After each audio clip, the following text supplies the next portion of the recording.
السلام عليكم ورحمة الله وبركاته. الحمد لله رب العالمين والصلاة والسلام على رسول الأمين وعلى آله وصحبه أجمعين. أعوذ بالله من الشيطان الرجيم.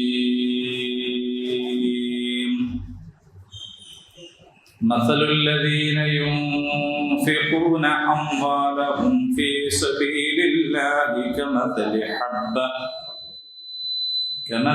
حبة أنبتت 7 سنابل في كل سنبلة 100 حبة والله يضاعف لمن يشاء والله واسع عليم.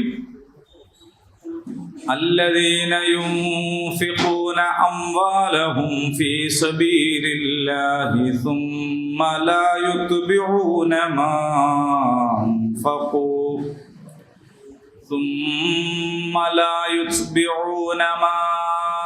أنفقوا منا ولا لهم أجرهم عند ربهم ولا خوف عليهم ولا هم يحزنون.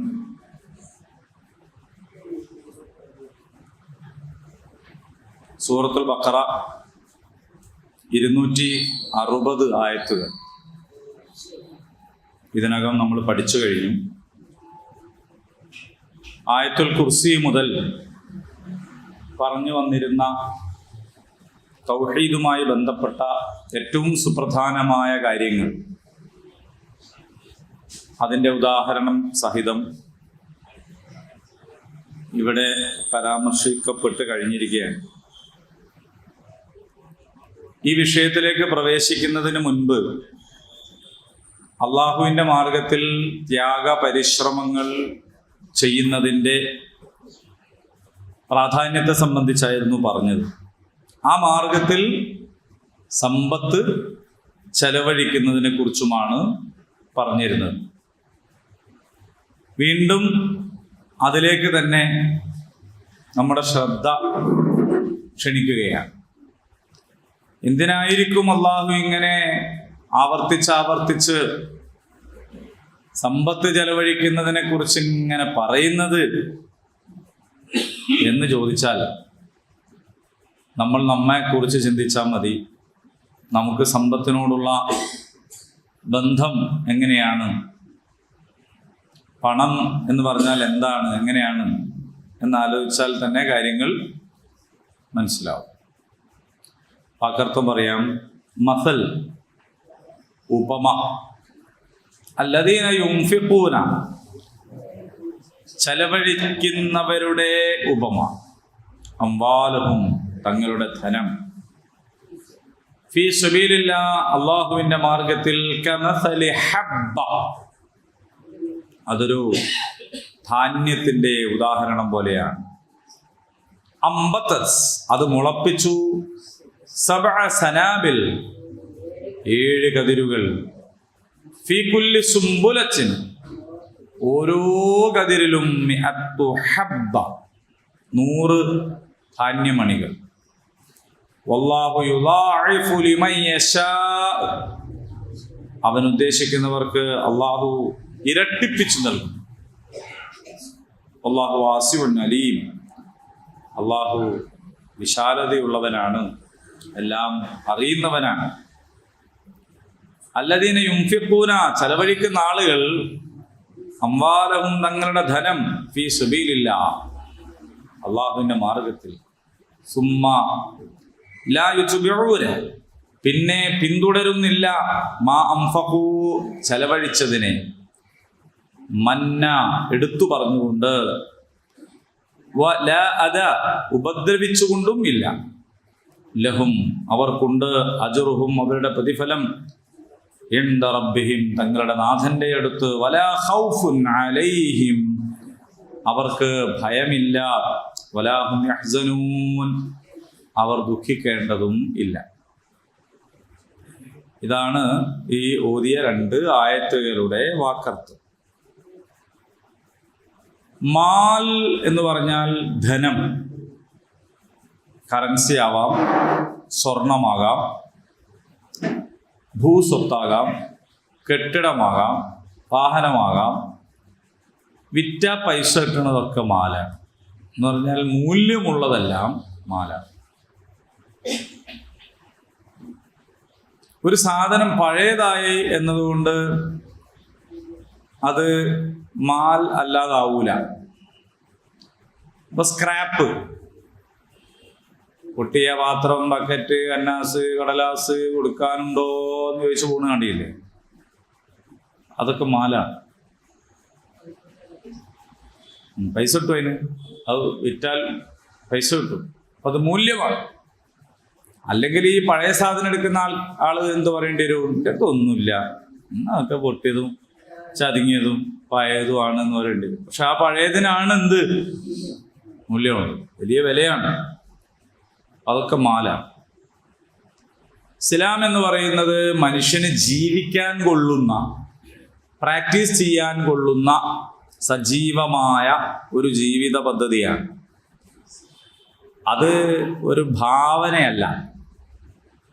നമ്മൾ ഈ കഥകൾ വായിക്കല്ലോ,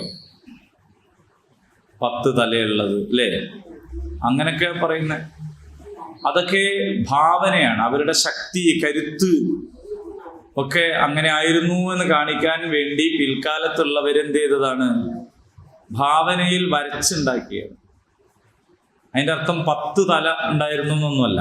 നമ്മൾ ചിലപ്പോൾ ദേഷ്യം പിടിക്കുമ്പം പറയും 2 തലയുണ്ട്, ഒന്ന് ഞാൻ കുത്തിപ്പൊട്ടിക്കായിരുന്നു, രണ്ടെണ്ണുള്ളൊന്നും ഇതുവരെ കുത്തിപ്പൊട്ടിച്ചില്ല. 2 കണ്ണുണ്ടായിട്ട് കുത്തിപ്പൊട്ടിച്ചില്ല, 2 കാതുണ്ടായിട്ട് കുത്തിപ്പൊട്ടിച്ചില്ല, ഇല്ലാത്ത പറയുന്നത്. അപ്പൊ എൻ്റെ അടുത്തുണ്ടായിരുന്ന ഞാൻ കുറെ കൊടുക്കായിരുന്നു എന്നൊക്കെ ചില ആൾക്കാർ പറയും. ഉള്ളത് കൊടുത്തിട്ടില്ല ഇതുപോലെ. അപ്പോൾ അതൊരു ഭാവനയാണ്. എന്നാൽ പരിശുദ്ധ ഇസ്ലാം എന്ന് പറയുന്നത് അങ്ങനെ ഒരു ഭാവനയല്ല. അതുകൊണ്ട് പ്രാക്ടിക്കൽ അല്ലാത്തൊരു സാധനം ഇതിലുണ്ടാവില്ല. ഒരു മനുഷ്യന് പ്രാക്ടീസ് ചെയ്യാൻ പറ്റുന്നതല്ലാത്ത ഒരാരാധനയോ ഒരു ഇടപാടോ ഇതിലുണ്ടാവൂല, അല്ലേ? നമ്മളെ സഹോദര സമുദായക്കാരൊക്കെ നാവൊക്കെ തൃശൂലം കൊണ്ട് തുളച്ച് അങ്ങനെയൊക്കെ എത്ര കഷ്ടപ്പാടുണ്ട് ഇതൊക്കെ ചെയ്യണമെങ്കിൽ, അല്ലേ? അങ്ങനെയൊക്കെ കുറെ സംഗതികൾ, തീ ചാടുന്നത്, അങ്ങനെ സതി ഇവിടുന്ന് എടുത്തു കളഞ്ഞതാണ്. കുറെ ദുരാചാരങ്ങളും സംഗതികളും ഒക്കെ. പക്ഷെ ഇസ്ലാമിൽ അങ്ങനെ ഒരു മനുഷ്യന് ചെയ്യാൻ പറ്റാത്തതായിട്ട് കഠിനതരം എന്ന് പറയുന്ന ഒരു സാധനം നോമ്പാണ്. അതന്നെ ആരോഗ്യമുള്ളവർക്കുള്ളൂ, ആരോഗ്യമില്ലാത്തവർക്ക്, പ്രയാസമുള്ളവർക്ക് ഇല്ല. പിന്നെ ഹജ്ജാണ്, അതും ആവതുള്ളവർക്കുള്ളതാണ്. അപ്പൊ പ്രാക്ടിക്കൽ അല്ലാത്ത ഒന്നും ഇതിലില്ല. ഈ ഇസ്ലാം എന്ന് പറയുന്ന ജീവിത പദ്ധതിയുടെ നാനാവശങ്ങൾ പരിശോധിച്ചാൽ അവിടെയും നമുക്ക് കാണാൻ പറ്റും അതും പ്രാക്ടിക്കലാണ്. അപ്പൊ നമ്മുടേതായ ഒരു സാമ്പത്തിക വ്യവസ്ഥയുണ്ട്. ആ സാമ്പത്തിക വ്യവസ്ഥയുടെ അടിസ്ഥാനം എന്താണെന്ന് ചോദിച്ചാൽ സമ്പത്ത് അള്ളാഹുവിൻ്റെതാണ് എന്നതാണ്. ഉടമസ്ഥാവകാശം നമുക്കില്ല. എന്നാലോ തൽക്കാലത്തേക്ക് കൈകാര്യം ചെയ്യാനുള്ള അവകാശം, സമ്പാദിക്കാനും അത് വളർത്താനും അത് ചെലവഴിക്കാനും ഒക്കെയുള്ള അവകാശം നമുക്ക് തന്നിട്ടുണ്ട് ഉപാധികളോടെ. ഉപാധികളുണ്ട്. ഇഷ്ടമുള്ള പോലെ കാട്ടിക്കോ, തോന്നിയ പോലെ ചെയ്തോ എന്നല്ല, ഉപാധികൾ വെച്ചിട്ടുണ്ട്. അത് പ്രയോഗതലത്തിൽ എല്ലാവർക്കും അറിയുന്ന കാര്യമാണ്, തത്വത്തിൽ എല്ലാവരും അംഗീകരിച്ചില്ലെങ്കിൽ. കാരണം ഈ ലോകത്ത് പറന്നു വീഴുന്ന ഒരു മനുഷ്യനും ഒന്നും കൊണ്ടുവന്നിട്ടില്ല. കാരണം അവൻ്റെ അടുത്തൊന്നുമില്ല. ഇനി ഇപ്പുണ്ടല്ലോ, ശരി, പോകുമ്പോൾ ഒന്നും കൊണ്ടുപോകണില്ല. അപ്പൊ വരുമ്പോൾ ഒന്നും കൊണ്ടുവരാത്ത, പോകുമ്പോൾ ഒന്നും കൊണ്ടുപോകാത്ത മനുഷ്യനെ സംബന്ധിച്ച് പ്രയോഗത്തിൽ അവൻ്റെതായ ഒന്നുമില്ല എന്ന് തെളിയിച്ചുകൊണ്ടിരിക്കുകയാണ്. അതേസമയം ഇസ്ലാം അത് തത്വത്തിൽ തന്നെ പറഞ്ഞിരിക്കുന്നു, മാൽ അള്ളാഹുവിൻ്റെതാണ്, അത് കൈകാര്യം ചെയ്യാനുള്ള അവകാശമാണ് മനുഷ്യനുള്ളത്. ഇത് ചെലവഴിക്കേണ്ടുന്നതിൻ്റെ നിയമങ്ങൾ അതുകൊണ്ട് അള്ളാഹു പഠിപ്പിച്ചു തരും. ചെലവഴിക്കുന്നതിൻ്റെ അവസ്ഥ വെച്ചുകൊണ്ട് നമുക്ക് ഒരാളുടെ സ്വഭാവവും മനസ്സിലാക്കാൻ പറ്റും. അതുകൊണ്ടാണ് സാമ്പത്തികമായ ഇടപാട് നടത്തിയാലാണ് ഒരാളെ തിരിയ എന്ന് പറയുന്നത്. അത് നമ്മളെ നാടൻ പ്രയോഗത്തിൽ അരമുറി തേങ്ങ പോയാലും അതിന്റെ സ്വഭാവം മനസ്സിലായി എന്ന് പറയുന്നത് അത് ഇത് തന്നെയാണ്. ശരിക്കും തേങ്ങയായിട്ട് അതിന് ബന്ധമൊന്നുമില്ല. അത് മുതല് കളിക്കുമ്പോഴാണ് ഒരാളെ തിരിയാന്നുള്ളതാണ് ആ പറയുന്നത്. അപ്പൊ ഇസ്ലാമികമായിട്ട് ഒരു മധ്യമമായ ജീവിത ശൈലിയാണ് ഇസ്ലാം പഠിപ്പിക്കുന്നത്. മുഴുവനും അങ്ങനെയാണ്. മധ്യമം എന്ന് പറയുമ്പോൾ സന്തുലിതമായിട്ടുള്ള, അങ്ങേയറ്റുമല്ല ഇങ്ങേയറ്റുമല്ല, നടുക്കാണ്. അതുകൊണ്ട് തന്നെ പിശുക്ക് ഇസ്ലാം നിരോധിച്ചിരിക്കുന്നു. പിശുക്ക് കാണിക്കരുത്, അല്ലേ? ബഖീലാവരുത്, ബുഖിൽ പാടില്ല. ഒന്നിനും ചെലവാക്കുന്നില്ല, ഇങ്ങനെ എന്താ പറയാ, ജീവിതം ആകപ്പാടെ കുട്ടിസായി എടങ്ങേറായി, ഒരാസ്വാദനവും ഇല്ല, ഒരു ഹരവും ഇല്ല, ഒരു പേരും ഇല്ല. ഉണ്ട് അങ്ങനെ ഒരു തരം ഇല്ലാത്തവനെ സംബന്ധിച്ചല്ല. ശരിക്കും തന്നെ ഇല്ലാത്തവന് പിന്നെ ഇല്ല. ഉള്ളവൻ എന്ത് ചെയ്യാൻ പാടില്ല? അങ്ങനെ ജീവിക്കരുത്. അനുഗ്രഹങ്ങൾ വെളിപ്പെടുത്തണം എന്നാണ്.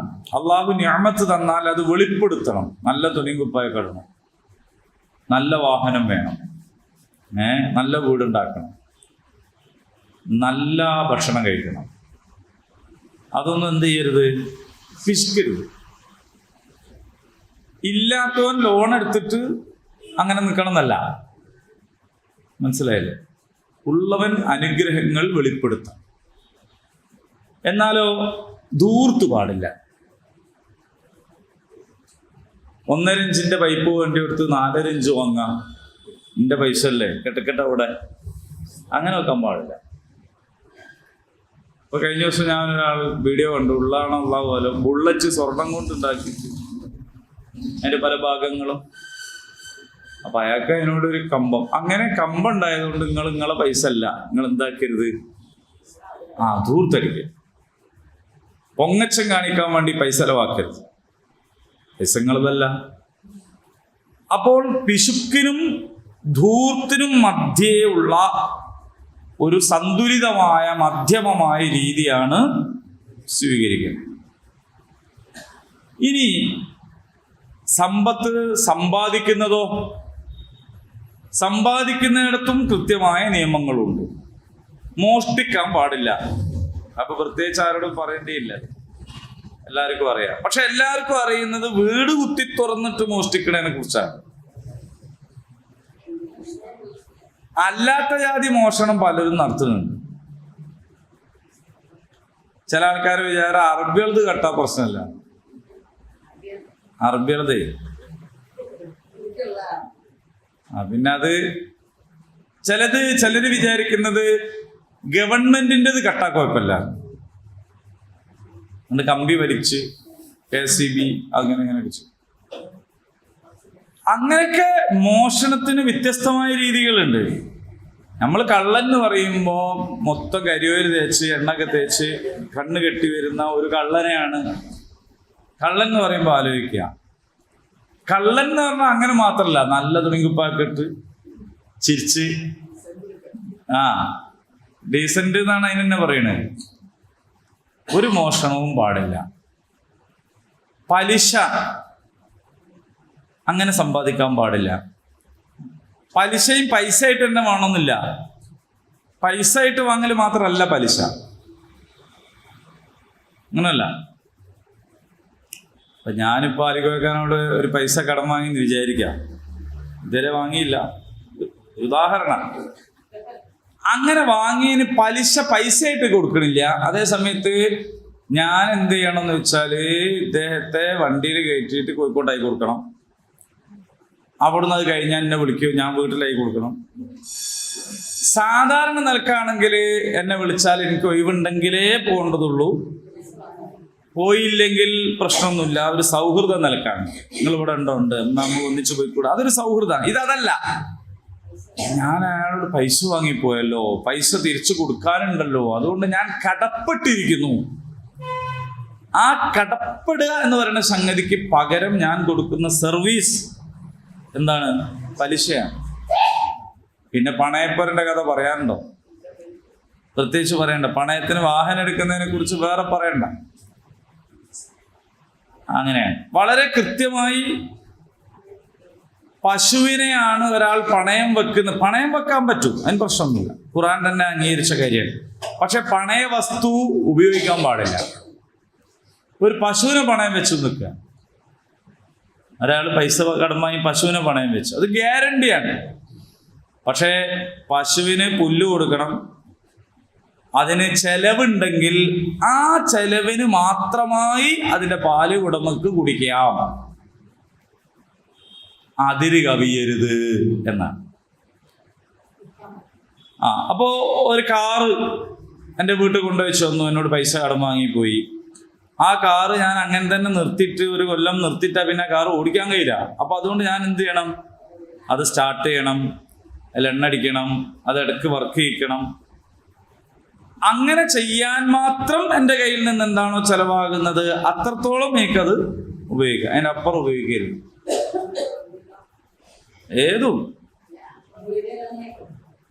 ഏതും പറഞ്ഞാൽ പിന്നെ ഓരോന്ന് ചോദിക്കണം. ഏതെന്ന് പറഞ്ഞാൽ പിന്നെ ചോദിക്കരുത്. മനസ്സിലാവാത്തോണ്ടാണെങ്കിൽ പറയാ, പിന്നെ കുടുങ്ങുകയും ചെയ്യരുത്. അതായത് വീട് പണയത്തിനെടുക്കുന്നത് പലിശയാകുന്നു, വാടക കൊടുക്കുകയാണെങ്കിൽ പ്രശ്നമല്ല. ഞാൻ നിങ്ങൾക്ക് 2 ലക്ഷം തരുന്നു, എന്നിട്ട് ഞാൻ നിങ്ങളെ വീട്ടിൽ താമസിക്കുന്നു. നിങ്ങൾ 2 ലക്ഷം തിരിച്ചു തരുമ്പോൾ ഞാൻ തിരിച്ചു പോകുന്നു. 2 കൊല്ലം താമസിച്ചാൽ, 1 കൊല്ലം അല്ലെങ്കിൽ 2 കൊല്ലം ഞാൻ താമസിച്ചാൽ മാസത്തിൽ അത്തരം ഒരു വീടിന് നാട്ടിൽ 5000 റുപ്യാണ് മാസ വാടക എങ്കിൽ അതിൻ്റെ അർത്ഥം എന്താണ്?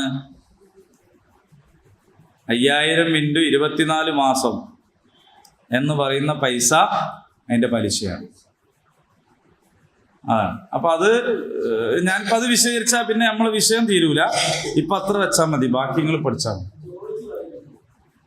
അപ്പൊ അതുകൊണ്ട് അങ്ങനെ ചോദിക്കണ്ട.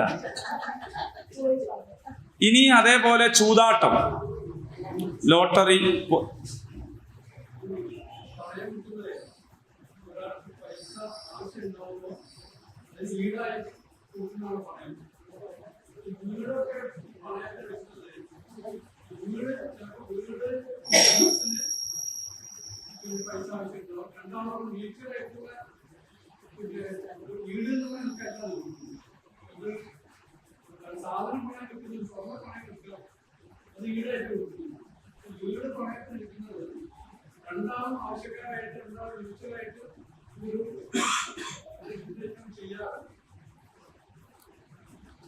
നല്ല ചോദ്യമാണ്.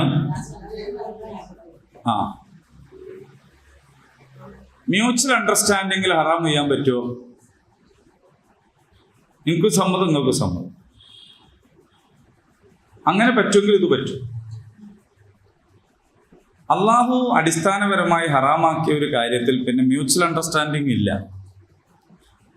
ഇതേ ചോദ്യം വികസിപ്പിച്ചാൽ സാമ്പത്തിക ഇടപാടിനു പൈസ തന്നെ വാങ്ങണേനും അത് ബാധകാക്കാലോ. നിങ്ങൾക്ക് ഒരു വിരോധവും ഇല്ല. ഞാൻ 1000 റുപ്യ നിങ്ങളോട് കടം വാങ്ങി,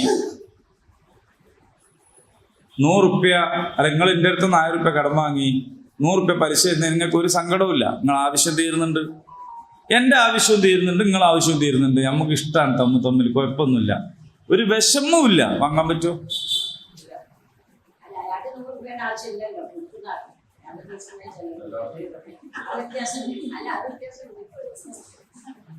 1000 രൂപ നിങ്ങൾക്ക് ഞാൻ കടം തരുന്നു, ഇല്ലാത്ത ആൾക്ക് തരാൻ കഴിയും. ഞാൻ നിങ്ങൾക്ക് 1000 രൂപ കടം തരുന്നു, 100 രൂപ പ്രതിഫലം ഇങ്ങോട്ട് തരുന്നതിന് നിങ്ങൾക്ക് ഒരു സങ്കടവും ഇല്ല. അങ്ങനെ പറയില്ലേ, ഇല്ലാന്ന് വെക്ക്. എന്നാ തരാൻ പറ്റുമോ എന്നാ ചോദിക്കുന്നേ. പറ്റൂലെങ്കിൽ ഇത് പറ്റൂല. ആ, നിരോധിക്കപ്പെട്ടൊരു ഇവിടെ ഇന്ത്യ ഗവൺമെന്റിൽ വ്യഭിചാരം കുറ്റകരമല്ലാത്ത എന്തുകൊണ്ടാ? ഉഭയകക്ഷി സമ്മതം ഉള്ളത് കൊണ്ടാണ്. ഇസ്ലാമിൽ നിങ്ങൾ എത്ര സമ്മതം ഉണ്ടായാലും ഇത് ഹറാം തന്നെയാണ്. കാരണം എന്താണ്? ഹറാമായ സാധനം സമ്മതം ഉണ്ടെങ്കിലും ഹറാം തന്നെയാണ്. ഹറാമായ സാധനം പരസ്പര സമ്മതം കൊണ്ട് ഒരു ഹലാലാവൂല. അതാണ്. അപ്പൊ നിങ്ങൾക്ക് ആവശ്യമുണ്ടോ ഇല്ലേ? ഇവിടെ പലിശക്കാരൻ എന്താ ചെയ്യുന്നത്? ഒരു പലിശക്കാരൻ പറഞ്ഞ ഡയലോഗാണ് ഞാൻ കേട്ടത്. അയാൾ പറയണ, വാങ്ങാൻ വരുമ്പോ എന്തൊരു ദയനീയ അവസ്ഥയാണ്, നിങ്ങൾ കൺകണ്ട ദൈവമാണ്, അതാണ് ഇതാണ്. എന്നിട്ട് വാങ്ങിക്കൊണ്ടുപോയിട്ട് തിരിച്ചു ചോദിക്കാൻ ചെന്നാൽ ഞാൻ ഗുണ്ടയായി, അല്ലേ, കച്ചവടക്കാരനായി, കണ്ണുചോരില്ലാത്തവനായി. ഓൻ്റെ ആവശ്യത്തിനല്ലേ ഞാൻ സഹായിച്ചത്, ഓൻ നന്ദി കാണിക്കേണ്ടതിന് പകരം ചോദിച്ചു ചെല്ലുമ്പോൾ എന്നെ കണ്ണുചോരില്ലാത്തവനാക്കുകയാണ് എന്ന് സങ്കടം പറയണ പലിശക്കാരനെ കണ്ടിരിക്കണ്. അതുകൊണ്ട് പലിശല്ല ഉണ്ടാവും. ശരി, അത് വേറെ സബ്ജക്റ്റാണ്, നിങ്ങൾ പഠിച്ചോളി. പണയം വെക്കുന്ന വീട്ടുകാര്, അല്ല പണയത്തിന് കൂടുന്ന വീട്ടുകാരെ ഭൗതികമായിട്ട് നിങ്ങൾ നിരീക്ഷിച്ചാലും മനസ്സിലാക്കാൻ കഴിയും, അവരാ കൊടുക്കുന്ന സാധാരണ നിലക്ക് ഒഴിവാകലില്ല. കാരണം അവർ നിവൃത്തികേട് കൊണ്ടാണെങ്കിൽ പോലും അവരെന്ത് സംഭവിക്കുന്നു എന്ന് ചോദിച്ചാൽ ഹറാമായതാണ് ഉപയോഗിച്ചുകൊണ്ടിരിക്കുന്നത് എന്നുള്ളതാണ്. ഇനി ഇയാൾ എന്തിനാ പണയം വെക്കുന്നത്? വാടക കൊടുത്ത് തീർന്നോണ്ടാന്ന് വിചാരിച്ചിട്ടാണ്. അതേന്ന്. കഴിവില്ലാത്തവനെങ്ങനെ 2 ലക്ഷം കൊടുക്കുക? 2 ലക്ഷം രൂപ ഒരാൾ, ഞാനിപ്പോ നിങ്ങളെ വീട്ടിൽ താമസിക്കാൻ വരുമ്പോൾ 2 ലക്ഷം ഞാൻ അങ്ങനെ തന്നു, എന്റെ അടുത്ത് ഇല്ലാഞ്ഞാൽ തരാൻ പറ്റുമോ?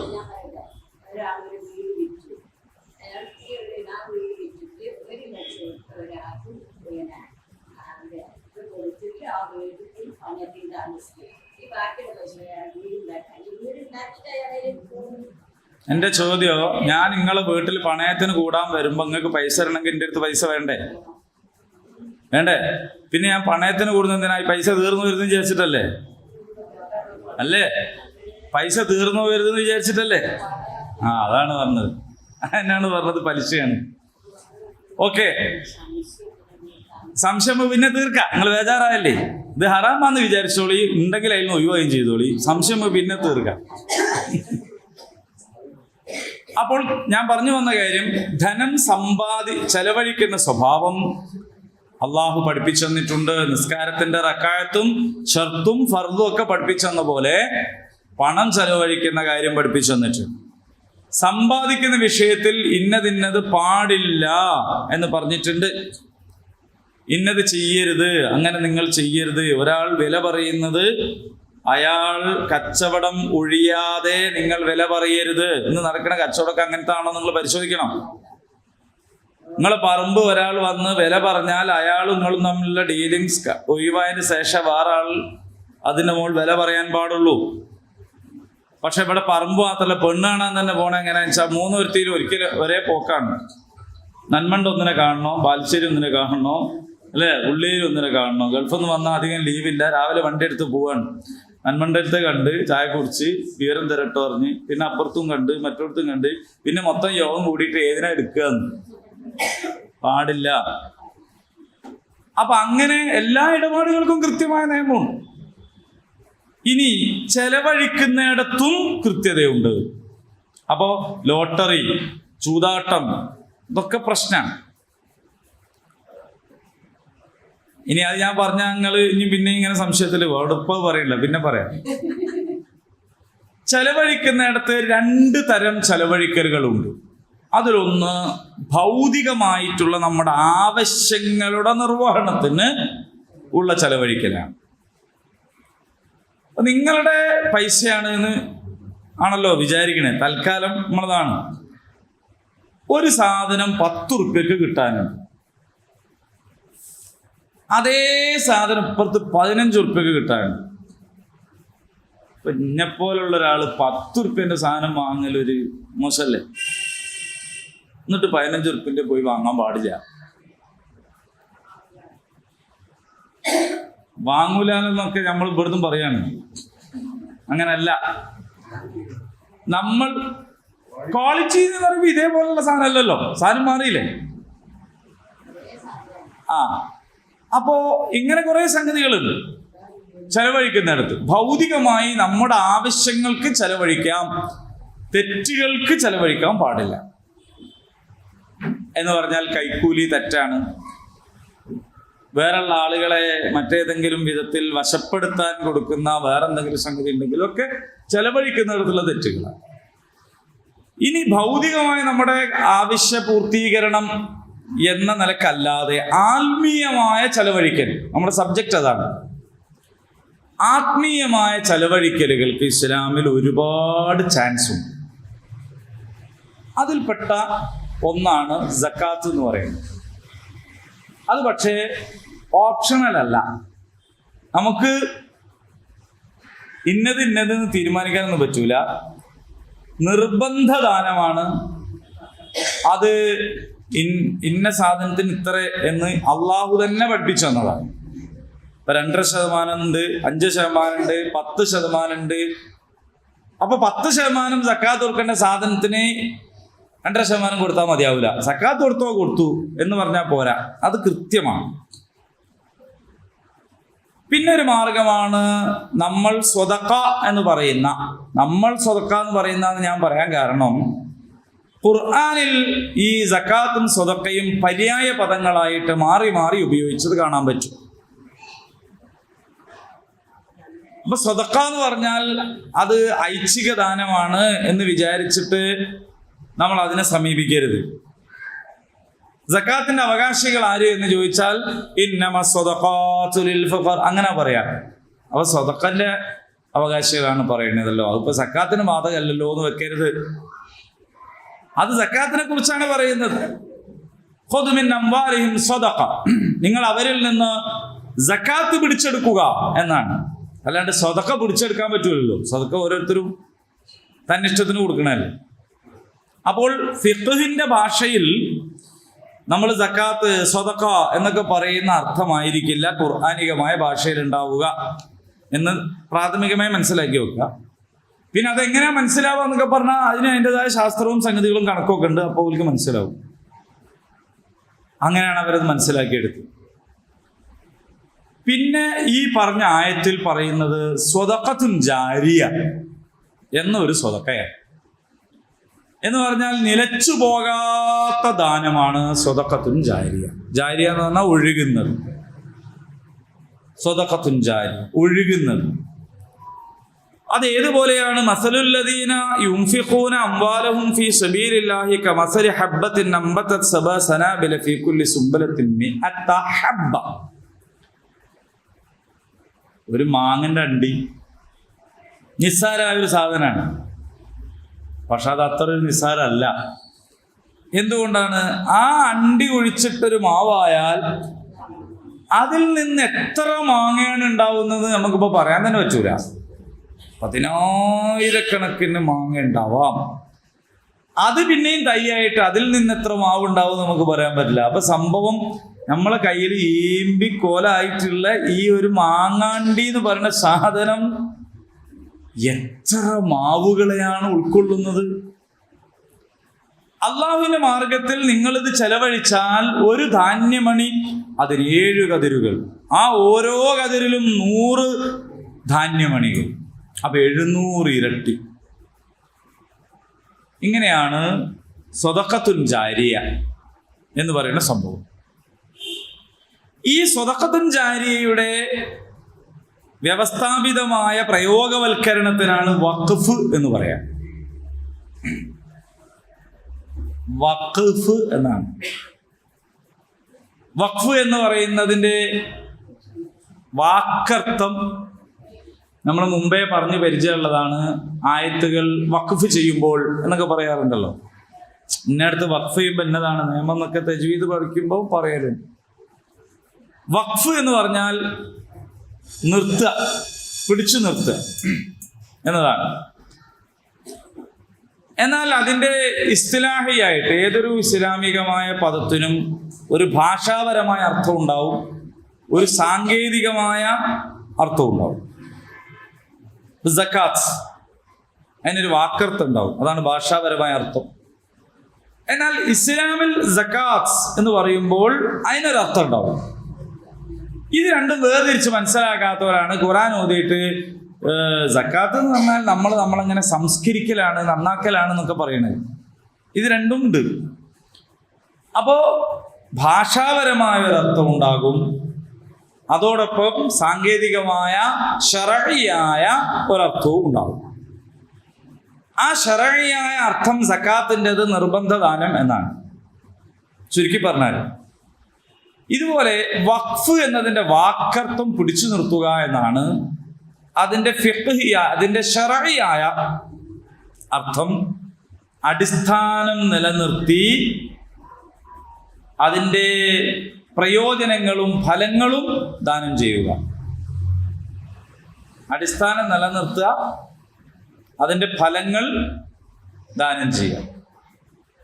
അപ്പോൾ ദാനവും വഖഫും തമ്മിലുള്ള വ്യത്യാസം എന്താണ്? ദാനവും വഖഫും തമ്മിലുള്ള വ്യത്യാസം എന്താണ്? ദാനം എന്ന് പറഞ്ഞാൽ ഇപ്പോ ഈ പേന ഞാൻ ഒരാൾക്ക് ദാനം ചെയ്തു എന്ന് വിചാരിക്കുക. അത് സ്വീകരിച്ച വ്യക്തിക്ക് ഈ പേനയിൽ പൂർണ്ണമായ ഉടമസ്ഥാവകാശമുണ്ട്. പൂർണ്ണമായ ഉടമസ്ഥാവകാശം നേരത്തെ ഞാൻ പറഞ്ഞ അള്ളാൻ്റെതാണ് എല്ലാം എന്നുള്ള നിലക്കുള്ളതല്ല, അള്ളാഹ് അനുവദിച്ചു തന്ന അർത്ഥത്തിലുള്ളത് ആ അവകാശമുണ്ട്. ആ അവകാശമുള്ളത് കൊണ്ട് അയാൾക്ക് ഈ പേന വിൽപ്പന നടത്താം. അയാൾ മരിച്ചാൽ എൻ്റെ ഉപ്പൻ്റെ പേനയാണെന്ന് പറഞ്ഞിട്ട് മക്കൾക്ക് അതെടുക്കാം. ഇനി അയാൾക്ക് തന്നെ വേറെ ഒരാൾക്ക് ഇത് ദാനം ചെയ്യാം. ഇങ്ങനെയൊക്കെ ചെയ്യാനുള്ള അവകാശം ആർക്കുണ്ട്? ഇത് കിട്ടിയാക്കുണ്ട്. അതാണ് ദാനം. വഖഫ് എന്ന് പറയുമ്പോൾ ഞാൻ കക്കോളി മദ്രസക്ക് ഈ പേന വഖഫ് ചെയ്യുന്നു എന്ന് പറഞ്ഞാൽ ഇവിടുത്തെ കമ്മിറ്റിക്കോ പ്രിൻസിപ്പാളിനോ അധ്യാപകനോ കുട്ടിക്കോ ഒന്നും ഇത് എടുത്തുകൊണ്ടാൻ പറ്റില്ല.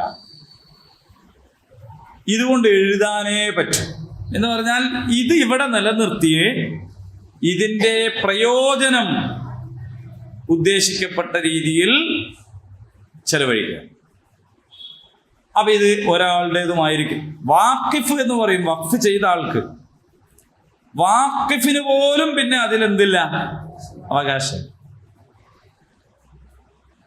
അപ്പൊ അതിങ്ങനെ കാണുമ്പോ പിന്നെ ഞാൻ വഖഫ് ചെയ്താണ് ഇങ്ങനെ പറഞ്ഞിട്ട് പറ്റില്ല. കാരണം അയാൾ ചെയ്ത് കഴിഞ്ഞു.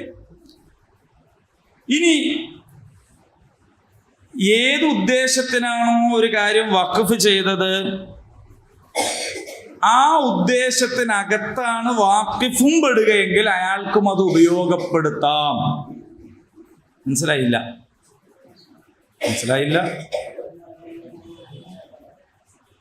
ഇപ്പോ ഞാന് വഖഫ് ചെയ്ത സാധനം ഇവിടെയുള്ള ആളുകൾക്കുള്ള കുടിവെള്ളമാണെന്ന് വിചാരിക്കുക. അപ്പൊ എനിക്ക് ദാഹിച്ചാലും കുടിക്കാം. കാരണം എന്താണ്? നിന്റെ സക്കാത്ത് എനിക്ക് എടുക്കാൻ പറ്റുമോ? പറ്റൂല. ഞാൻ സക്കാത്ത് കൊടുത്തു, ഇനി എനിക്ക് അതിൽ നിന്ന് എടുക്കാൻ പറ്റൂല. അതേ സമയത്ത് വഖഫ് ചെയ്താൽ ഈ വഴിയാത്രക്കാർക്ക് കുടിവെള്ളം എന്ന് പറയുന്ന സംഗതിയാണ് ഞാൻ വഖഫ് ചെയ്തത്. ഞാൻ ഇല വയ്യോമ്പോ എനിക്ക് ദാഹിച്ചാൽ എനിക്ക് കുടിക്കാം. ഇതാണ് വഖഫ്. ഞാൻ പള്ളി വഖഫ് ചെയ്താൽ ആ പള്ളിയിൽ എനിക്ക് നിസ്കരിക്കാം. അല്ലെങ്കിൽ പിന്നെ വഖഫ് ചെയ്താൽ വേറെ പള്ളിയിൽ പോകേണ്ടി വരും. അപ്പൊ ഓരോന്നും സക്കാത്ത് വേറെയാണ്, സദഖ വേറെയാണ്, വഖഫ് വേറെയാണ്. ഇപ്പൊ മനസ്സിലായി? പ്രായശ്ചിത്തം വേറെയാണ്. ഓരോന്നിനും ഓരോ കണക്കുണ്ട്. അപ്പോൾ വഖഫാകണമെങ്കിൽ വഖഫ് ചെയ്യുന്ന വ്യക്തിയുടെ മേൽ ആ വഖഫ് സ്വത്തിന് പൂർണ്ണാധികാരം ഉണ്ടായിരിക്കണം. ഞാൻ അങ്ങനെ നടന്നു വേണം ആ ബിൽഡിംഗ് ഞാൻ വഖഫ് ചെയ്തിരിക്കും, അങ്ങനെ പറയാൻ പറ്റില്ല. കാരണം ആ ബിൽഡിങ്ങിൻ്റെതല്ല, എൻ്റെ ഉടമസ്ഥതയിലുള്ളതേ എനിക്ക് വഖഫ് ചെയ്യാൻ പറ്റുള്ളൂ. അപ്പൊ ഇവിടെ വഖഫിനെ കുറിച്ച് നടത്തിക്കൊണ്ടിരിക്കുന്ന വമ്പിച്ച കള്ളപ്രചാരണങ്ങൾ എങ്ങനെയാന്ന് ചോദിച്ചാൽ, ഓരോന്നും ഇങ്ങനെ സ്വന്തമാക്കി അത് പിടിച്ചെടുത്ത് ഇത് പിടിച്ചെടുത്ത് ഇതൊന്നും പിടിച്ചെടുത്ത വഖഫാവൂല. നിർബന്ധിത മതം മാറ്റം എന്ന് പറഞ്ഞ പോലെയാണ്. ഒരാളെ നിർബന്ധിച്ച് ഇസ്ലാമാക്കാൻ കഴിയൂല. കാരണം ഇസ്ലാം ഹൃദയത്തിൽ ഉണ്ടാവേണ്ടതാണ്. ഒരാളെ നിർബന്ധിച്ച് തോക്ക് ചൂണ്ടിയിട്ട് ചൊല്ലടാ കലിമ എന്ന് പറഞ്ഞു എന്നാണ്. അങ്ങനെ പറഞ്ഞാൽ അയാൾ കൂടിപ്പോയാൽ മുനാഫിക്കയാവും. കാരണം ജീവനിൽ കൊതി ഉണ്ടാവുമ്പോൾ ചിലപ്പോൾ അയാൾ എന്ത് ചെയ്തിരുന്നിരിക്കും, ഞാൻ ഇസ്ലാം സ്വീകരിച്ചു എന്ന് പറഞ്ഞാൽ തന്നെ അയാളുടെ കൽബിൽ ഇസ്ലാം ഇല്ലെങ്കിൽ അയാൾ എന്താവൂല, മുസ്ലിം ആവൂല. അപ്പൊ പിന്നെ നിർബന്ധിത മതപരിവർത്തനം എന്ന് പറയുന്നത് സംഭവിക്കൂല ഇസ്ലാമിൽ. കാരണം ഒരാളെ നിർബന്ധിച്ചിട്ടാക്കാൻ പറ്റുന്നതല്ല ഇസ്ലാം. ഇതുപോലെയാണ് വഖഫ് എന്ന് പറയുന്നത്. ഉടമസ്ഥാവകാശമില്ലാത്ത ഒരാൾക്ക് വഖഫ് ചെയ്യാൻ കഴിയില്ല. അങ്ങനെ ചെയ്തത് വഖഫ് ആകൂല. ഇനി വാഖിഫ് ബുദ്ധിയുള്ളവനായിരിക്കണം. ബുദ്ധിയുള്ളവൻ എന്ന് പറഞ്ഞാല് നമ്മള് ദേഷ്യം പിടിച്ച് ചീത്ത പറയുമ്പോൾ എനിക്ക് ബുദ്ധിയില്ല, അതല്ല. മന്ദബുദ്ധിയായ ഒരാൾ, മാനസിക രോഗിയായ ഒരാൾ, അത്തുംബിത്തുവായ ഒരാൾ, ഇവർക്കൊന്നും വഖഫ് ചെയ്യാൻ പറ്റൂല. കാരണം അയാൾ എന്താ പറയണത് അയാൾക്ക് തന്നെ അറിയില്ല. എന്താണ് ഞാൻ പറയുന്നത് എന്ന് അറിയാത്തൊരവസ്ഥയിലാണ് ഞാനെങ്കിൽ എനിക്ക് എന്ത് ചെയ്യാൻ കഴിയില്ല, വഖഫ് ചെയ്യാൻ കഴിയില്ല. എന്നാൽ അതേസമയം വഖഫ് ചെയ്യണമെങ്കിൽ മുസ്ലിം ആകണം എന്നില്ല. അതാ നിയമം. കാരണം നിസ്കാരം മുക്മിനിന് മാത്രമുള്ളതാണ്, നോമ്പ് മുക്മിനിന് മാത്രമാണ്, സക്കാത്ത് പോലും മുക്മിനിന് മാത്രമാണ്. മുക്മിനായ ആളുകളോട് സക്കാത്ത് വാങ്ങുമ്പോൾ ആ രാജ്യത്തെ മുക്മിനല്ലാത്ത പൗരന്മാർ അവരുടെ ജീവനും സ്വത്തിനും നൽകുന്ന സംരക്ഷണത്തിന് പകരമായി സർക്കാരിന് കൊടുത്തിരുന്നതാണ് ജിസിയ എന്ന് പറയുന്ന സാധനം. അപ്പോ ഒരു നാട്ടിൽ മുസ്ലിമും ഉണ്ട്, മുസ്ലിം അല്ലാത്ത ആളും ഉണ്ട്. ആ രാജ്യം ഭരിക്കുന്ന ആൾക്ക് മുസ്ലിമായ വ്യക്തി ജിസിയ കൊടുക്കണ്ട, പക്ഷെ അയാൾ സക്കാത്ത് കൊടുക്കണം. സക്കാത്ത് എന്ന് പറയുന്നത് ജിസിയയുടെ അത്ര ചെറുതല്ല. അത് 2.5, 5, 10% ചില സാധനത്തിന് കൊടുക്കണമെന്ന് പറഞ്ഞല്ലോ ഓരോന്നിനും. അപ്പൊ അത് വലിയ സംഖ്യയാണ്. പക്ഷെ മുസ്ലിം അല്ലാത്ത ഒരാളടുത്ത് കോടാനുകോടി ഉറുപ്പുണ്ടെങ്കിലും അയാൾ സക്കാത്ത് കൊടുക്കണ്ട. അപ്പൊ അയാളുടെ ജീവനും സ്വത്തിനും രാഷ്ട്രം നൽകുന്ന സംരക്ഷണത്തിന് കൊടുക്കുന്ന നികുതിയാണ് ജിസിയ. ഇതിനെ പിൽക്കാലത്ത് തെറ്റിദ്ധരിപ്പിച്ചിട്ട് പറഞ്ഞു മുസ്ലിം രാജ്യങ്ങള് മുസ്ലിം അല്ലാത്തവരടുത്തുനിന്ന് ജിസിയ വാങ്ങി, മുസ്ലിങ്ങളടുത്തുനിന്ന് ജിസിയ അല്ല. സംഗതി എന്താണ്? മുസ്ലിങ്ങള് ഈ ജിസിയനേക്കാൾ എത്രയോ ഇരട്ടി വരുന്ന സക്കാത്ത് കൊടുക്കാൻ ബാധ്യസ്ഥരാണ്. അപ്പോ സക്കാത്ത് മുസ്ലിമാണ് കൊടുക്കേണ്ടത്. അതേ സമയത്ത് വഖഫ് ചെയ്യാൻ മുസ്ലിം ആകണം എന്നില്ല. അത് വഖഫിലെ ഒരു നിയമമാണ്. അപ്പൊ അങ്ങനെ ഞാൻ പറഞ്ഞു, ഒന്ന് അയാൾക്ക് എന്ത് വേണമെന്ന് ചോദിച്ചാൽ അയാൾ സ്വതന്ത്രനായിരിക്കണം. അയാൾക്ക് ബുലൂഗ് എത്തണം എന്ന് പറഞ്ഞാൽ അയാൾ പ്രായപൂർത്തി എത്തണം. അയാൾക്ക് സ്വത്തിന്റെ മേൽ ഉടമസ്ഥാവകാശം ഉണ്ടാകണം. അതേപോലെ വേറെ ആർക്കെങ്കിലും കൊടുക്കാനുള്ള മുതലാവാൻ പാടില്ല. എല്ലാവർക്കും കൂടി വിതരണം ചെയ്യാനുള്ള ഒരു മുതലാണ്. എല്ലാവരും വരുന്നതിന് മുമ്പ് ഞാൻ വേഗം അങ്ങ് വഖഫ് ചെയ്യട്ടെന്ന് വിചാരിച്ചാൽ പറ്റൂല. ഇനി അതെ, അതുപോലെ തന്നെ പൂർണ്ണമായിട്ടും വിട്ടുകൊടുക്കണം. കുറച്ച് കാലത്തേക്ക് വഖഫ്, പിന്നെ കൂടെ എന്നാ വേണ്ടെന്ന് പറയാനും പറ്റൂല. അതേപോലെ ഹലാലായ ഉദ്ദേശമായിരിക്കണം. ഹലാലായത് പറഞ്ഞാൽ ഇസ്ലാം പുണ്യമാക്കിയിട്ടുള്ള കാര്യങ്ങൾക്കാണ് വഖഫ് ചെയ്യേണ്ടത്. ഏതോ ഒരു കുരുത്തം കെട്ടവൻ ചീട്ടലിക്കാനുള്ള മേശ വഖഫ് ചെയ്യാൻ പറ്റുമോ? അത് വഖഫാവൂല. അതായത് ഇസ്ലാം പുണ്യമാക്കിയിട്ടുള്ള കാര്യങ്ങൾക്കേ മറ്റേയാൾക്കും വഖഫ് ചെയ്യാൻ കഴിയുള്ളൂ. അതുകൊണ്ടാണ് ഞാൻ പറഞ്ഞത്. അപ്പോൾ പുണ്യകരമായ കാര്യങ്ങൾക്ക് വേണ്ടിയാണ് വഖഫ്. ഇങ്ങനെയൊക്കെയുള്ള നിബന്ധനകൾ പാലിച്ചുകൊണ്ടാണ് ഒരു സംഗതി വഖഫാവുള്ളൂ. പക്ഷെ ഒരു കാര്യത്തിന് വഖഫ് ചെയ്താൽ ആ കാര്യത്തിന് മാത്രമേ അത് ഉപയോഗിക്കാൻ പാടുള്ളൂ. അത് പിൽക്കാലക്കാരുടെ മേൽ ബാധ്യതയാണ്. നോക്കി നടത്തുന്ന ആള് ഈ നോക്കി നടത്തുന്ന ആള് എന്ന് പറയുന്നതിന്റെ സ്ഥാനത്താണ് ബ്രിട്ടീഷ് കാലം മുതൽ ഇന്ത്യയിൽ ഈ വഖഫ് ബോർഡ് എന്ന് പറഞ്ഞ സാധനം.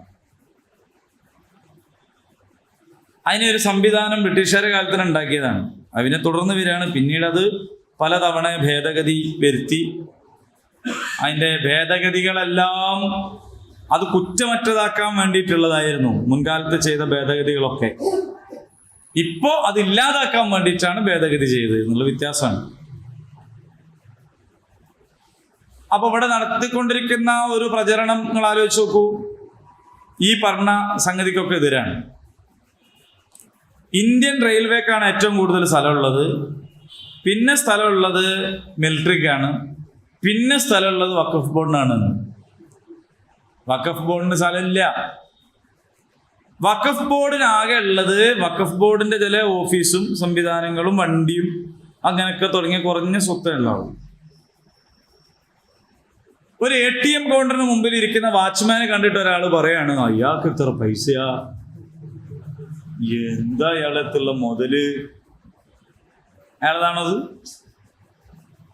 അയാൾക്ക് ആകെ കഴിയുക ഇത് കുത്തി തുറന്നാരോ എടുത്തുണ്ടോ ഇല്ലേ നോക്കുക എന്നുള്ള പണിയാണ്. അങ്ങനെ എന്തൊക്കെ ചെയ്താൽ ഉടനെ വിസിലടിക്കുക എന്നുള്ള പണിയാണ്. നമ്മളൊക്കെ നാട്ടിലുള്ള ഈ വാച്ച്മാൻമാർക്ക് വാച്ച്മാനെ പറയാൻ പാടുള്ളൂ, സെക്യൂരിറ്റി പോലും അല്ല അവര്. കാരണം സെക്യൂരിറ്റി എന്നാൽ ഇത് പൊളിക്കാൻ വന്നതിന് പിടിച്ചേക്കാനുള്ള ഒരു കഴിവെങ്കിലും ഉണ്ടാകണ്ടേ. ഇത് വാച്ച് ചെയ്യാനുള്ള കഴിവേ അവർക്കുള്ളൂ. ആരോഗ്യം ക്ഷയിച്ച വൃദ്ധരായ റിട്ടയർഡായ രോഗികളായ ആൾക്കാരൊക്കെയാണ് പലപ്പോഴും ഈ പണിയെടുക്കുന്നത്. കാരണം എന്താണെന്ന് വെച്ചാൽ അവർ മതി, അവർക്ക് മറ്റുള്ളവരെ ഇൻഫോം ചെയ്യാനുള്ള ഒരു ശേഷി മാത്രമേ ആവശ്യമുള്ളൂ. പക്ഷെ അയാളുടേതല്ലല്ലോ ആ മുതല്. ഇതുപോലെ വഖഫ് ബോർഡിൻ്റെതല്ല ഈ കണ്ട സ്വത്തൊന്നും. ഇപ്പോ JDT വഖഫാണ്, അത് അതിന്റെ സെക്രട്ടറിന്റെ അല്ലല്ലോ, അതായിരിക്കും പുരയൊക്കെ ഉണ്ടാകാൻ പറ്റൂലല്ലോ. അതവിടെ ഇങ്ങനെ നടത്തിക്കൊണ്ടുപോവുക, അവിടെ കള്ളം വരുന്നത് നോക്കുക, ഇതാണല്ലോ ചെയ്യാൻ പറ്റും. ഫാറൂഖ് കോളേജ് അത് ഏതെങ്കിലും ഒരാളുടേതല്ല. പിന്നെ ഇത് കൈകാര്യം ചെയ്യുന്നവർ ഏതെങ്കിലും കാലത്ത് വീഴ്ച വരുത്തിയോ തകരാറുകൾ ഉണ്ടാക്കിയോ എന്നൊക്കെ ചോദിച്ചാൽ അത് അവരുടെ ഭാഗത്ത് വന്നിട്ടുള്ള വീഴ്ചകളും തകരാറുകളുമാണ്. അതിന് അവർ അള്ളാന്റെ മുമ്പിൽ സമാധാനം ബോധിപ്പിക്കേണ്ടി വരും എന്നേ ഉള്ളൂ, അവരതല്ല. ഇതിന്റെ ഗുണഭോക്താക്കൾ ആരായിരിക്കണം? ഗുണഭോക്താക്കൾ മുസ്ലിങ്ങളായിരിക്കണം എന്നില്ല. അതേസമയത്ത് മുസ്ലിങ്ങൾക്ക് വേണ്ടി വഖഫ് ചെയ്തതായിരിക്കും ചില സാധനം എന്ന് വിചാരിക്കുക, അപ്പൊ അത് മുസ്ലിങ്ങൾക്കുള്ളതായിരിക്കും. അപ്പൊ പള്ളി, മദ്രസ, യത്തീംഖാന തുടങ്ങിയ സ്ഥാപനങ്ങൾ മാത്രമല്ല വഖഫ്. വഖഫ് എന്ന് പറയുന്നത് ഏത് കാര്യത്തിനും. അപ്പൊ നമുക്ക് വളരെ കൗതുകം തോന്നും ചില വഖഫുകളെ കുറിച്ച് മനസ്സിലാക്കുമ്പോൾ. റസൂലുള്ളാഹി സ്വല്ലല്ലാഹു അലൈഹി വസല്ലമയുടെ കാലത്ത് ഉണ്ടായിട്ടുള്ള വഖഫ് ഉണ്ട്. ഇപ്പോ ഉമർ റളിയല്ലാഹു അൻഹുവിന് ഖൈബറിൽ സ്ഥലം കിട്ടി. അപ്പൊ റസൂലുള്ളാഹിന്റെ അടുത്ത് പോയിട്ട് പറഞ്ഞു, എനിക്ക് അള്ളാന്റെ മാർഗത്തിൽ ഇത് ചെലവഴിക്കണം, എങ്ങനെ ഞാൻ ചെയ്യേണ്ടതെന്ന് വെച്ചപ്പോൾ റസൂലുള്ളാഹി പറഞ്ഞു, നീ എന്ത് ചെയ്യേ, അതവിടെ നിലനിർത്തി, എന്നിട്ട് അതിൻ്റെ ആദായം അർഹരായ ആളുകൾക്ക് കൊടുക്കുക. അങ്ങനെ അഗതികൾക്ക്, അനാഥർക്ക്, വഴിപോക്കർക്ക് എന്നൊക്കെ പറഞ്ഞിട്ട് അത് ഇസ്ലാമിലെ ആദ്യകാല വഖഫുകളിൽ ശ്രദ്ധേയമായ ഒന്നായിരുന്നു. മദീനത്ത് ചെന്നപ്പോൾ കിണറിൽ വെള്ളമുണ്ട്, പൈസക്ക് വിൽക്കുന്നു. പാവങ്ങൾ, അവിടെയുള്ള ആൾക്കാർക്ക് വെള്ളം യഥേഷ്ടം കിട്ടാനില്ല. അപ്പൊ എന്താണെന്ന് വെച്ചാൽ ബിർ റൂമ, അവിടെയൊക്കെ കിണറിന് പേരിടുന്ന പരിപാടിയുണ്ട്. ബിർ ഹുദൈബിയ എന്ന കിണറിന്റെ പേരാണ് പിന്നെ നാടിന് ആ പേരായിട്ട് കിട്ടിയത്. ഇതുപോലെ ബിർ റൂമ, റൂമയുടെ കിണർ ആൾക്കാര് പൈസ കൊടുത്തിട്ട് വെള്ളം വാങ്ങണം. പൈസ കൊടുത്ത് വെള്ളം വാങ്ങണമെന്നാണ് ഇപ്പൊ നമുക്ക് ഞെട്ടലൊന്നുമില്ല. നമ്മളും പൈസ കൊടുത്തിട്ട് തന്നെയാണ് ഇപ്പൊ വെള്ളം വാങ്ങുന്നത്. അത് കുപ്പിയിലാണെങ്കിലും പൈപ്പിലാണെങ്കിലും ഒക്കെ പൈസ കൊടുത്തിട്ടാണ്. പക്ഷെ ഒരു 30-35 കൊല്ലം മുമ്പ് കക്കോടി ബസാറിന്ന് ഒരാൾ വെള്ളത്തിന് പൈസ കൊടുക്കേണ്ടി വരും എന്ന് പറഞ്ഞാൽ ഐസ് വാട്ടറിന് 5-10 പൈസ കൊടുത്താൽ നമുക്ക് പ്രശ്നം ഉണ്ടാവില്ല. കാരണം ഐസ് ഉണ്ടല്ലോ. ഒരു പീടികയിൽ ചെന്നിട്ട് ഒരു ഗ്ലാസ് വെള്ളം തരുന്ന തന്നെ അതിന് പൈസ കൊടുത്താൽ നമ്മൾ പിന്നെ ആ പീടികക്കാരനെ എന്താ പറയാ, ഇപ്പൊ നമുക്കിത് ശീലമായിപ്പോയി. വെള്ളം പൈസ കൊടുത്തിട്ടാണ് നമ്മൾ വാങ്ങുന്നത്. അപ്പൊ മദീനയിൽ അക്കാലത്ത് അപ്പൊ നിങ്ങൾ അത്രയും ബാക്ക് ആലോചിച്ച് നോക്കൂ. കുടിവെള്ളം വിൽപ്പന നടത്തി. അപ്പൊ അത് ദാനം ചെയ്തൂടെ, വലിയൊരു കാര്യമാണല്ലോ എന്നൊക്കെ പറഞ്ഞപ്പോ അദ്ദേഹത്തിന് അതിൽ സമ്മതമല്ല. ഇത് കേട്ട് ഉസ്മാൻ റളിയല്ലാഹു അൻഹു കിണറിന്റെ ഉടമന്റെ അടുത്ത് പോയിട്ട് ചോദിച്ചു, എനിക്ക് വിൽക്കണമെന്ന്. ഇയാൾ ഓരോരുത്തർക്ക് ചില്ലറ വിറ്റിട്ട് എത്രയോ കാലം ഇങ്ങനെ വിൽക്കല്ലേ. അപ്പം വലിയ എമൗണ്ട് വില പറഞ്ഞപ്പോ എന്ത് ചെയ്തു? കിണറിനെ അപ്പാടെ വിറ്റു. അപ്പൊ റസൂലുള്ളാഹി സ്വല്ലല്ലാഹു അലൈഹി വസല്ലം എടുത്ത് ഉസ്മാൻ റളിയല്ലാഹു പറഞ്ഞു, ഞാൻ ആ കിണർ വാങ്ങിക്കണമെന്ന്. അപ്പൊ റസൂലുള്ള പറഞ്ഞു, ശരി, ആ കിണർ അവിടെ നിൽക്കട്ടെ, അതിലെ വെള്ളം ആവശ്യക്കാർ കുടിക്കട്ടെ, എടുക്കട്ടെ. അതാണ് വഖഫ്. ഇന്നും മദീനയിൽ ആ കിണർ കാണാൻ പറ്റും. പോയാൽ ഒരു കോമ്പൗണ്ടിന്റെ അകത്ത് ആ കിണർ. അപ്പൊ ആ കിണറായിട്ട് തന്നെ നിർത്തി. അത് വിൽപ്പനല്ല, അനന്തരം എടുക്കലില്ല, കൈമാറലില്ല, തിരിച്ചെടുക്കലില്ല, ഒന്നുമില്ല. അതിലെ വെള്ളം ഇങ്ങനെ ആവശ്യക്കാർക്ക് കൊടുക്കുന്ന അതിനെയാണ് വഖഫ് എന്ന് പറയുന്നത്. അബൂ ത്വൽഹ റളിയല്ലാഹു അൻഹു റസൂലുള്ളാഹിന്റെ അടുത്ത് പോയിട്ട് പറഞ്ഞു, പിന്നെ അവനവന് ഏറ്റവും കൂടുതൽ ഇഷ്ടപ്പെട്ടത് അള്ളാഹിന്റെ മാർഗത്തിൽ കൊടുക്കുന്നത് വരെ നിങ്ങൾ പുണ്യം ചെയ്തവരാവില്ല എന്നാണല്ലോ കേട്ടത്. അതെ, അങ്ങനെ ഉണ്ട്, ആയത്താണ്. എന്നാൽ എനിക്ക് ഏറ്റവും ഇഷ്ടപ്പെട്ടത് ബൈറുഹ എന്ന എൻ്റെ തോട്ടമാണ്, ഞാനത് അള്ളാഹിന്റെ മാർഗത്തിൽ കൊടുക്കുകയാണ്, ഏറ്റവും ഇഷ്ടപ്പെട്ടു. അങ്ങനെ അത് അദ്ദേഹത്തിന്റെ കുടുംബത്തിനുള്ള വഖഫാക്കിയതാണ്. അങ്ങനെയും വഖഫ് ചെയ്യാം. നമ്മളെ കുടുംബത്തിലുള്ള ദരിദ്രരായ ആളുകൾക്ക് എടുക്കാൻ വേണ്ടി.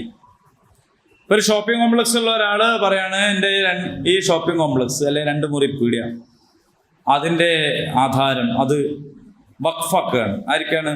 എൻ്റെ കുടുംബത്തിലെ യതീം കുട്ടിക്ക് എന്ന് പറഞ്ഞാൽ ഏതേത് കാലത്തിൽ ആ കുടുംബത്തിൽ യതീമുണ്ടെങ്കിലും ആ കുട്ടിക്ക് ഇത് കിട്ടും.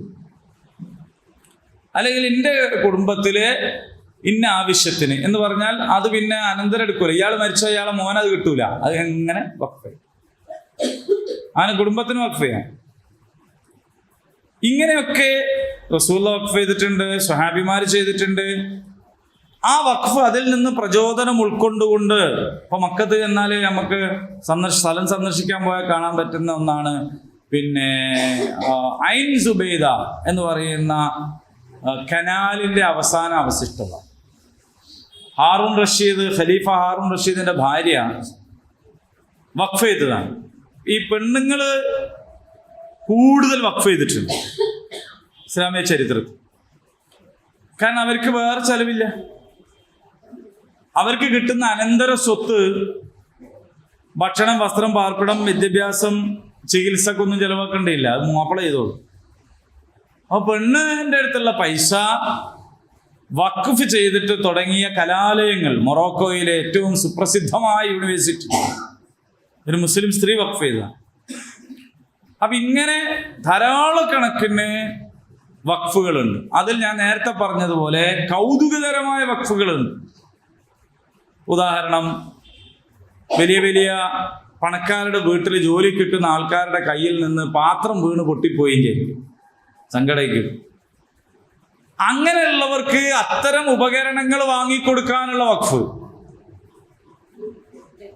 ഭർത്താവ് ഒഴിവാക്കിയ സ്ത്രീകൾക്ക് ഷെൽട്ടറായിട്ട് വേറെ കല്യാണം കഴിക്കണവരെയോ അല്ലെങ്കിൽ മരണം വരെയോ ജീവിക്കാനുള്ള വഖഫ്. അപ്പൊ അവർക്ക് ചെലവ് വേണം, ഓരോ കാര്യങ്ങൾ നോക്കണം, ആരില്ലാണ്ടായി പോയരുതല്ലോ. അപ്പൊ അങ്ങനെ ഒക്കെ. അതേപോലെ ഇനി മനുഷ്യന്മാർക്ക് മാത്രമല്ല വഖഫ്. ഇന്നലെ ഞാൻ ഇക്ര ഹോസ്പിറ്റലിലെ കുറച്ചിപ്പുറത്തൊരു ചായപ്പീടിയിൽ ചായം കുടിച്ച് ഒരാൾ ഭർത്താൻ വന്നിരിക്കുക. അപ്പോൾ അവിടെ നിർത്തിയിട്ടിരുന്ന ഒരു കാറ് റിവേഴ്സ് എടുത്ത് മുന്നോട്ട് പോകുമ്പോൾ അതിൻ്റെ ഉള്ളിലൊരു നായ കിടക്കുന്നുണ്ടായിരുന്നു.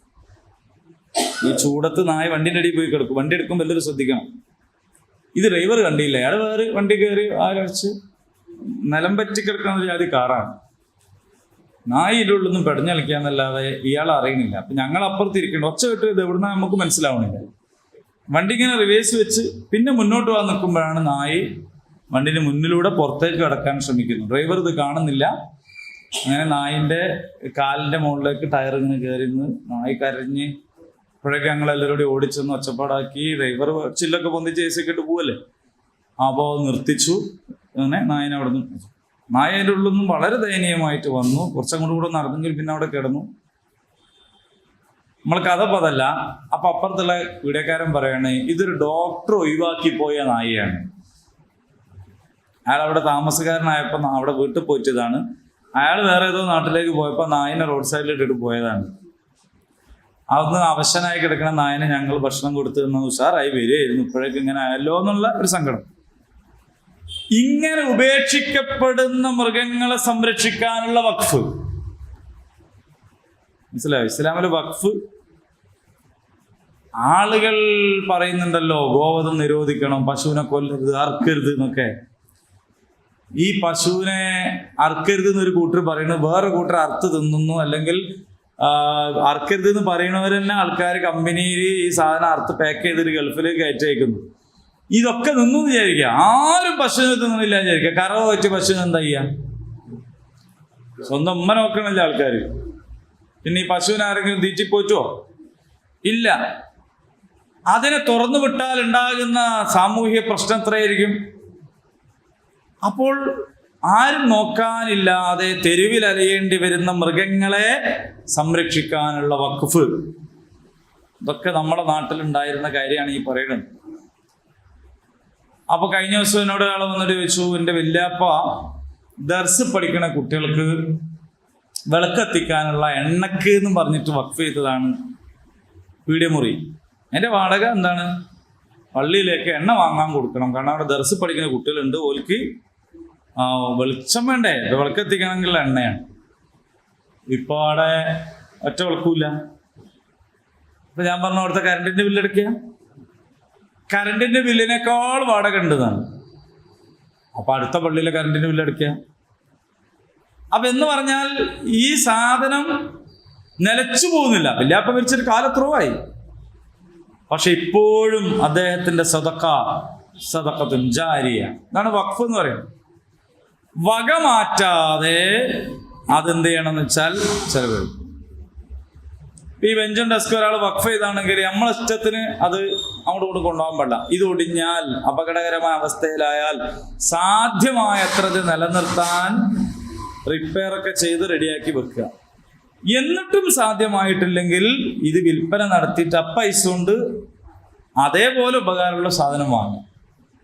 പിൽക്കാലക്കാരായ ആളുകൾക്ക് ബാധ്യതയാക്കപ്പെട്ട സംഗതിയാണ്. അപ്പൊ ഇസ്ലാമിന്റെ ഒരു സുന്ദരമായ മുഖമാണ് യഥാർത്ഥത്തിൽ വഖഫ് എന്ന് പറയുന്നത്. നമ്മുടെ കാലത്ത് അത്തരം ഒരു ആവേശം കുറഞ്ഞു പോയിട്ടുണ്ടെങ്കിൽ അത് പുനഃസ്ഥാപിക്കുകയാണ് വേണ്ടത്, നാട്ടിലുള്ള പല ആവശ്യങ്ങൾക്കും.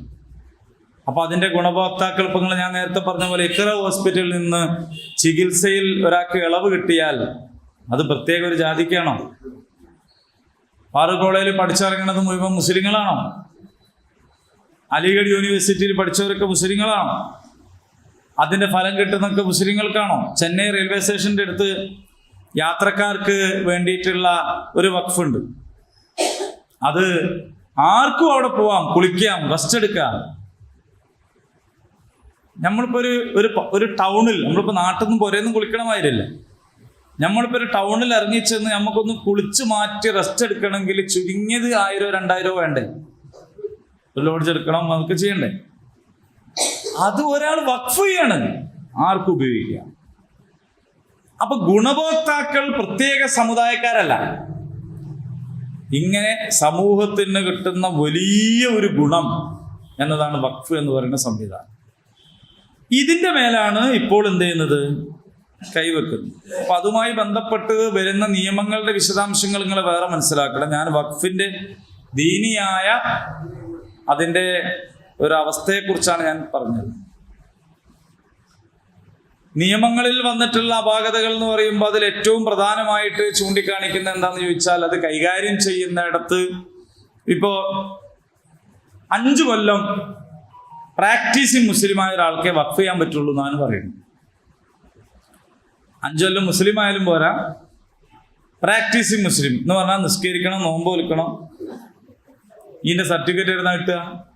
ഇപ്പൊ ഒരാൾ വഖഫ് ചെയ്തു, അപ്പൊ ഒരാള് അതിന് ഒബ്ജക്ഷൻ, അയാൾ പ്രാക്ടീസിങ് മുസ്ലിം അല്ല. അല്ല, ആണെന്ന് പറയാൻ 5 നേരം പള്ളിയിൽ നിന്ന് സർട്ടിഫിക്കറ്റ് കൊടുക്കാൻ പറ്റുമോ? നോമ്പിന് ഇയാൾ നോമ്പിടിക്കലുണ്ടെന്ന് ആരാ സർട്ടിഫിക്കറ്റ് കൊടുക്കുക? അപ്പോൾ മനുഷ്യ സാധ്യമല്ലാത്ത കാര്യമാണ് ആ ഡിമാൻഡ്. രണ്ടാമത്തെ കാര്യം, വഖഫ് എന്ന് പറയുന്നത് ഒരു ഇസ്ലാമിക നിയമമാണല്ലോ. അപ്പൊ ഇസ്ലാമിക നിയമം, ഇന്ത്യയിലെ ഭരണഘടന ഓരോ മതക്കാർക്കും അവരവരുടെ പേഴ്സണൽ കാര്യങ്ങൾ അവർക്ക് ചെയ്യാം എന്ന് കൊടുത്ത ഭരണഘടന നൽകിയ സ്വാതന്ത്ര്യമാണ്. എങ്ങനെയാണെങ്കിൽ ഈ വഖഫ് എന്ന് പറയുന്ന സംഭവം എങ്ങനെയായിരിക്കണം എന്ന് ഇസ്ലാമാണല്ലോ പറയേണ്ടത്. ആ ഇസ്ലാമിൽ 5 കൊല്ലാവണമെന്നില്ല എന്ന് മാത്രമല്ല, മുസ്ലിമനാവണമെന്നില്ല. പിന്നെ അതേപോലെ ഏറ്റവും വലിയൊരു അപകടം എന്താണെന്ന് ചോദിച്ചാൽ, ഉപയോഗത്തിൽ വഖഫായിട്ട് ഉള്ള കുറേ കാര്യങ്ങളുണ്ട്. ഇപ്പം നമ്മളെ നാട്ടിലെ ഏതോ ഒരു പള്ളിയോ മദ്രസക്കൊക്കെ നികുതി അടയ്ക്കുന്നുണ്ടാവും, ആധാരം ഉണ്ടാവും, പട്ടയം ഉണ്ടാവും. പക്ഷേ പണ്ട് ഏതോ രാജാക്കന്മാരുടെ കാലത്ത് തുടങ്ങിയിട്ടുള്ള ഡൽഹി ജുമാ മസ്ജിദ് അടക്കമുള്ള സാധനങ്ങൾ ആലോചിച്ച് നോക്കൂ. എത്ര സ്ഥാപനങ്ങളാണ്. അതിലൊരാൾ പരാതിപ്പെട്ടാൽ കോടതി ഉടനെ പറയുന്നത്, അതിന്റെ രേഖ കൊണ്ടുവരും. എവിടെ രേഖ ഉണ്ടാവുക? അപ്പൊ എന്താണ് പൊളിക്കാൻ പറ്റും? അപ്പൊ ബാബരി മസ്ജിദ് ഇന്ത്യയിലെ ഒരു പള്ളി പൊളിക്കാനുള്ള പരിപാടിയാണെങ്കിൽ ഇത് 10,000-കണക്കിന് സ്ഥാപനങ്ങൾ പൊളിക്കാൻ പറ്റുന്ന സംഭവമാണ്. അതൊക്കെ ഇതിലുള്ള ഏറ്റവും വലിയ അപകടമാണ്. ഏറ്റവും അപകടകരമായ കാര്യമായിട്ട് ഇത്തരം ഒരുപാട് വിഷയങ്ങൾ ആ നിയമത്തിൽ ചൂണ്ടിക്കാണിക്കപ്പെടുന്നുണ്ട്. വേറെ ഉള്ളത് ഞാൻ പഠിക്കണമെന്ന് ഞാൻ പറഞ്ഞത്. നമ്മൾ ആ കാര്യങ്ങൾ ഇപ്പോൾ ആനുകാലികങ്ങളിലൊക്കെ വരുന്നതും സംഗതികളൊക്കെയാണ്. അപ്പോൾ അതുകൊണ്ട് നമ്മൾ അതിലേക്ക് കൂടുതൽ സമയം എടുക്കാതിരുന്നത് അതുകൊണ്ടാണ്. എന്തായാലും ഇസ്ലാമിൻ്റെ ഈ സുന്ദര മുഖം ഇതിങ്ങനെയാണ് എന്ന് നമ്മളും മനസ്സിലാക്കണം, മറ്റുള്ളവർക്ക് മനസ്സിലാക്കി കൊടുക്കണം. എല്ലാ വിവാദങ്ങളും ആളുകളെ തെറ്റിദ്ധരിപ്പിച്ചുകൊണ്ടാണ്. ഇപ്പൊ ഹലാൽ, ഈ കടയിൽ ഹലാൽ കിട്ടുന്നതല്ല എന്നൊക്കെ ബോർഡ് വെച്ചു ആൾക്കാർ, പാവങ്ങള്. യഥാർത്ഥത്തിൽ എന്താണ് ഹലാൽ എന്ന് മനസ്സിലായിട്ടില്ല. കാരണം അവർ തെറ്റിദ്ധരിപ്പിച്ചത് ഭക്ഷണം ഉണ്ടാക്കുമ്പോൾ മുസ്ലിങ്ങൾ അതിൽ തുപ്പും, അതിനാണ് ഹലാൽ എന്ന് പറയാൻ. ഏതൊരു മനുഷ്യനും ഒരു അർപ്പുണ്ടാവില്ല. പിന്നെ എന്ത് ജാതികളായിട്ട് നിങ്ങളെന്ന് തുപ്പുക. നമ്മക്കിത് കേൾക്കുമ്പോൾ ചിരി വരുന്നത് അങ്ങനല്ലാതെ ഭക്ഷണത്തിൽ ഊതി തന്നെ തിന്നാൻ പാടില്ല എന്ന് പറയുന്ന മാപ്പിളാര് പിന്നെ അതിൽ തുപ്പൂലല്ലോ എന്ന് നമുക്കറിയാം. അതുകൊണ്ട് നമുക്കിത് ചിരി വരുന്നത്. പക്ഷേ നമ്മളുടെ ചുറ്റുപാടുകളിലുള്ള ആളുകൾക്കിടയിൽ ഇത് പ്രചരിപ്പിച്ച് ഫലിപ്പിക്കാൻ സാധിച്ചല്ലോ. ഇതുപോലെ മൊത്തം പാകിസ്ഥാന്റെ ഭൂവിസ്തൃതിയേക്കാൾ കൂടുതലാണ് ഇന്ത്യയിലെ വഖഫ് സ്വത്തിന്റെ വിസ്തൃതി എന്ന് പ്രചരിപ്പിക്കുകയാണ്. അപ്പൊ പുറത്തൊരു പാകിസ്ഥാൻ, ഉള്ളിൽ വേറെ പാകിസ്ഥാൻ എന്നൊക്കെ പ്രചരിപ്പിക്കുകയാണ്. അപ്പൊ ഇവർ ഭയപ്പെടുകയാണ്. അപ്പൊ സാധാരണക്കാർ പോലും ചോദിക്കുകയാണ്, ഒരു മതേതര രാജ്യത്ത് എന്തിനാണ് പിന്നെ ഇങ്ങനത്തെ ആദ്യ നിയമങ്ങൾ? വഖഫ് ട്രിബ്യൂണൽ, അതിന്റെ കോടതി എന്നൊക്കെ പറയുന്നത് ഭയങ്കര അപകടമാണ്. ഏതൊരു സാധനത്തിന് മുകളിലും അത് വഖഫാണെന്ന് പറഞ്ഞാൽ ഈ വഖഫ് ട്രിബ്യൂണലാണ് എന്ത് ചെയ്യുക, ആണോ അല്ലേ തീരുമാനിക്കുക.